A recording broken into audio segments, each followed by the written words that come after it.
You ever notice that nobody actually hires a project manager? Well, at least back then. They hire someone to keep the vendor honest, someone to keep the execs calm, someone to keep the team from quitting mid sprint, someone to make sure that thing that was never really planned somehow still ships on time. That's not a project manager. That's a chaos controller. Me and my buddy used to laugh about this all the time. And if you've been doing this job for more than a few years, some part of you already knows that. You just haven't said it out loud. Today, I want to name what you've actually been doing because once you see it clearly, you can stop apologizing for the parts of the job that were never actually yours to carry in the first place. Here's the identity most PMs walk around with. I keep things organized. I make sure the trains run on time. That's the job description. It is not the job. The actual job, the one nobody puts on the org chart, is this.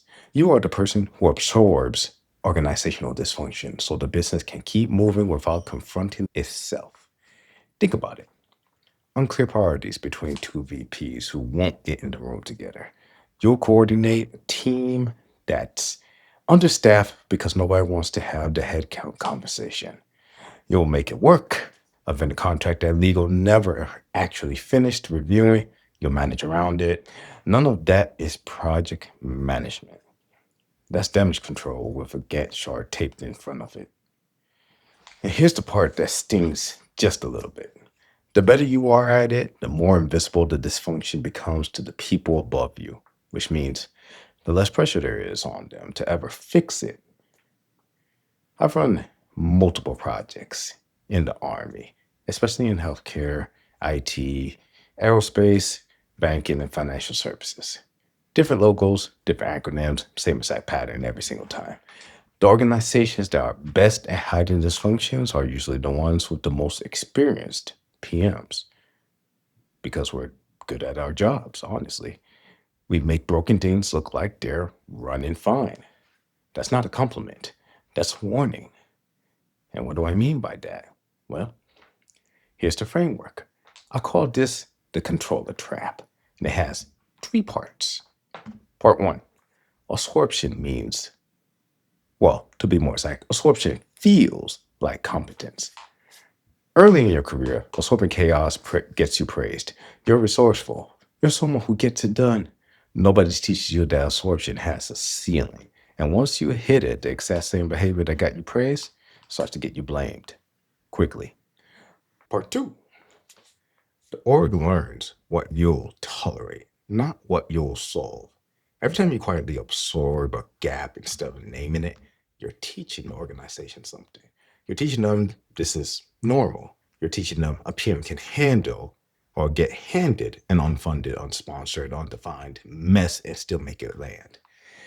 It's just as simple as that. And once they've learned that lesson, they will test it on every project after that point. Part three, control the controllable, name the uncontrollable. This is the actual skill, not doing more, doing less, but doing it visibly.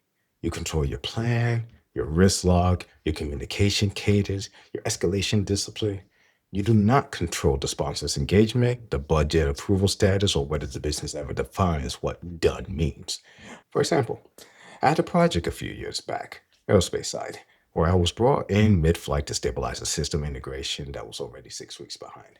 Nobody told me the real reason it was behind. I found out in 2 weeks, or at least week three of when I was there. Two directors that disagreed on the integration approach, and neither one would escalate it because escalating it meant admitting they couldn't agree. So the team just built both versions quietly in parallel, burning budget on two solutions because the actual disagreement never got named. I could have kept absorbing that, kept the peace, kept both work streams alive, and hoped it resolved itself. Instead, I put it in writing. This project has two conflicting technical directions with no resolution. I need a decision maker assigned by Friday, or I'm pausing both work streams to avoid further budget loss. That's not being difficult. Within 4 days of that, we had a decision. Not because I was persuasive, because I stopped absorbing something that was never mine to carry quietly, anyways. Now, if you recognize yourself in this, if you've been the chaos controller for so long you forgot there was another way to do this job, that's exactly what the formation standard is built for.